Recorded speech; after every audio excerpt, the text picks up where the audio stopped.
ముంబైకి టికెట్ ఇవ్వండి సార్. ఇది మద్రాసు వెళ్తుంది.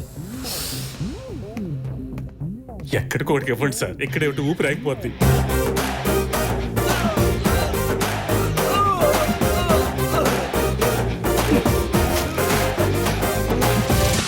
నీకు ఉర్దూ వచ్చా? ఆడి కొట్టేది చూసినాక చైనీసు చిత్రలేఖనం కూడా వచ్చి ఉండాలి. కూర్చో.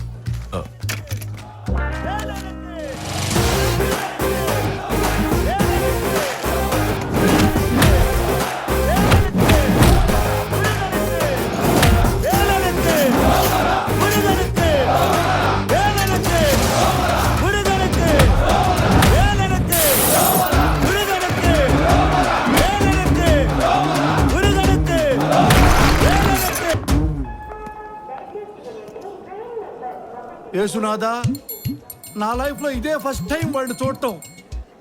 నేను నా ఫ్యామిలీ కలిసి వేలాంగిణి మాత గుడికి మోకాళ్ళ మీద పాక్కుంటూ వెళ్దామని మొక్కుకున్నాను. ఇవి టిక్కెట్లు, ఇది నా ఫిజికల్లీ హ్యాండిక్యాప్డ్ సర్టిఫికెట్. మీరు మొన్న కొట్టారు కదా సార్, 2 పళ్ళు ఊడిపోయినాయి. దేవుడిచ్చినట్లో ఏది పోయినా ఫిజికల్లీ హ్యాండిక్యాప్డే కదా సార్, అందుకని ఈ సర్టిఫికెట్ తీసుకున్నాను సార్. రైలు ఎక్కొచ్చా? Thank you. God bless you my sun.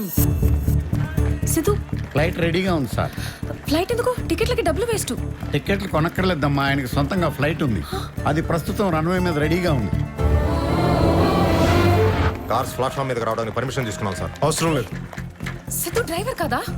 మమ్మల్ని అందరినీ చూశాక కూడా నువ్వు ఇలాంటి క్వశ్చన్స్ అడుగుతున్నావు అంటే ఇది ఎర్రో పిచ్చో అర్థం కావట్లేదమ్మా.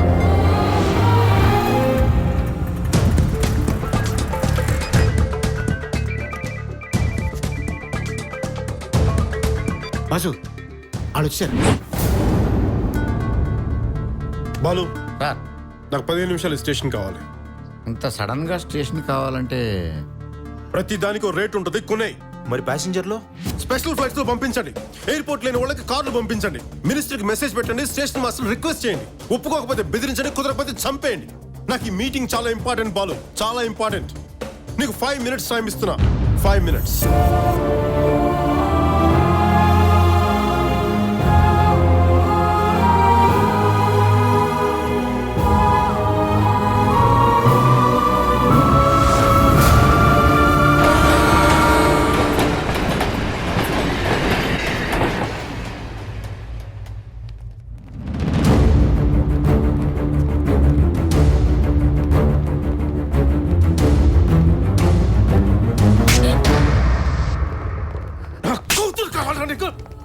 రావేవతలకి రా. కారులో ఫ్రంట్ సీట్ కి బ్యాక్ సీట్ కి ఉన్న దూరం ఎవ్వడూ తగ్గించలేడు. డ్రైవర్ గడితో లేచిపోవడానికి సిగ్గులేదు నీకు? వదలరా దాన్ని. ఎవరెవరిని పట్టుకున్నారో చూసి మాట్లాడండి. నాకు ఎదురు సమాధానం చెప్తావురా? చంపేస్తాను నిన్ను. నిన్ను చంపేస్తాను నిన్ను. చంపేస్తాను నిన్ను.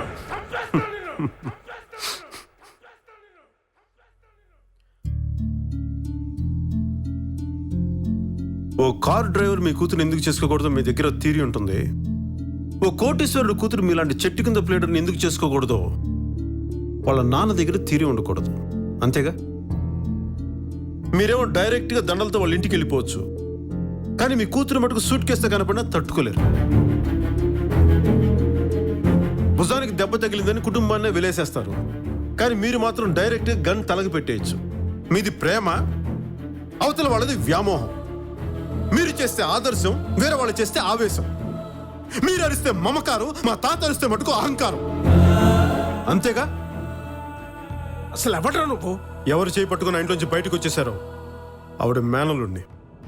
ఎవరి జ్ఞాపకాలతో 25 ఏళ్ళుగా ఒక ఆయన కాలిపోతున్నాడో ఆయన కొడుకుని. ఎవరి కోసం అక్కడ ఒక ప్రాణం కొట్టుకుంటుందో ఆయన మనవణ్ణి. కొన్ని వేల కోట్లు, 10 దేశాలు ఫ్యాక్టరీలు, 1,00,000 మంది కార్మికులు, ఇవేవి తృప్తిని ఒక పేదవాడిని, నందాకి వారసుడిని. అప్పటికిప్పటికి ఏం మారిందత్త? అప్పుడు ఆయన చేతిలో, ఇప్పుడు ఈయన చేతిలో. అంతేగా తేడా? అప్పుడు మా తాత చేసిన తప్పు అయితే ఇప్పుడు మీరు చేసింది కూడా తప్పే. నీ కూతురు వదిలే, నేను తీసుకుపోతాను. ఇప్పుడు మీరు రైట్ అయితే అప్పుడు ఆయన కూడా రైటే. నువ్వు రా, నేను తీసుకుపోతాను. ఇదంతా నా తెలివితేటలతో నేను కన్విన్స్ చేయడానికి చెప్పట్లేదు అత్త. నువ్వు తాత మీరిద్దరు చేసిన తప్పని చెప్పాలని నా ఉద్దేశం.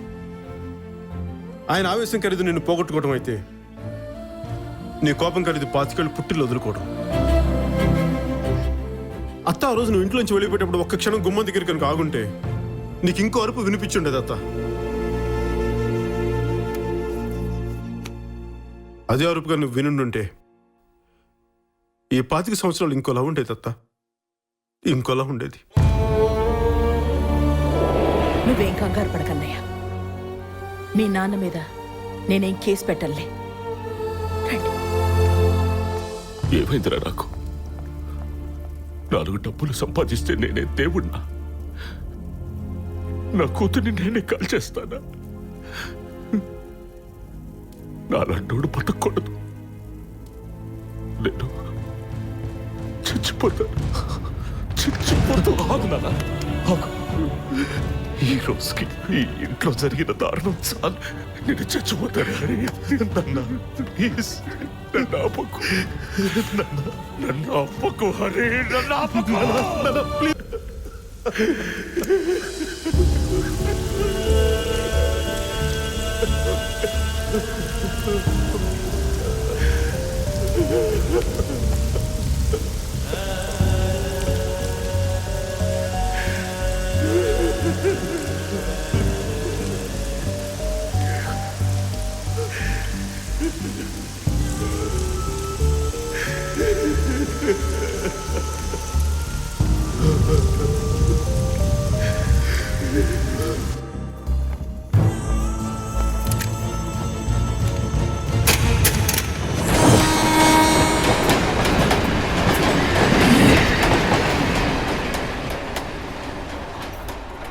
మావయ్య చేతికి దెబ్బ తగిలిందని తాతయ్యని వదిలేసావు.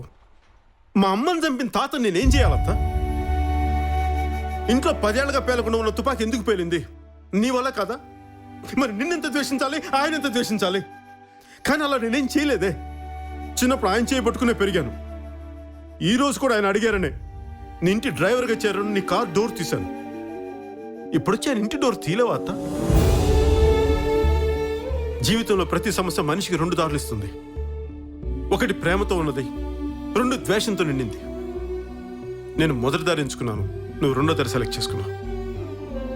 ఒక్కసారి నా దారిలోకి వచ్చి చూడత్తా, ఒక్కసారి.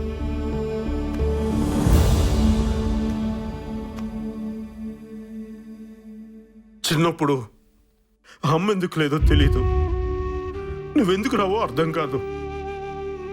చాలా కోపంగా ఉండేదత్తా. కంటికి కనిపించిన శత్రువుతో బయటికి కనపడి యుద్ధం చేసేవాడిని అత్త, బయటికి కనపడి యుద్ధం చేసేవాడిని.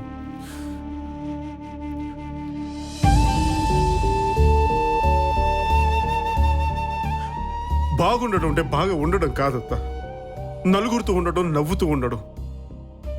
అందుకే మేము ఎంత సంపాదించినా నువ్వు లేని లోటు అలాగే ఉండిపోయిందత్త. ఇప్పటికీ మేము తినేటప్పుడు ఒక కంచం, ఇంట్లో ఒక గది, మేము సంపాదించే ప్రతి రూపాయలు ఒక పావలా నీకోసం అలాగే ఉంచేసాం అత్త. నువ్వంటే మాకు చాలా ఇష్టం అత్త. నువ్వు ఒక మాట చెప్పు, కష్టం నీ కాంపౌండ్ వాళ్ళు దాటకుండా కాపలా కాస్తాం. ఎప్పుడో ఒక్కరోజు జరిగిన తప్పుకి 25 సంవత్సరాలుగా సారీ చెప్తూనే ఉన్నావు అత్త, సారీ చెప్తూనే ఉన్నావు. ఇంకా వెయిట్ చేయడం మా వల్ల కాదత్త, మా వల్ల కాదు. కుదిరితే క్షమించు, లేదంటే శిక్షించు. కానీ మేము ఉన్నామని గుర్తించత్తా, దయచేసి గుర్తించు, దయచేసి గుర్తించు.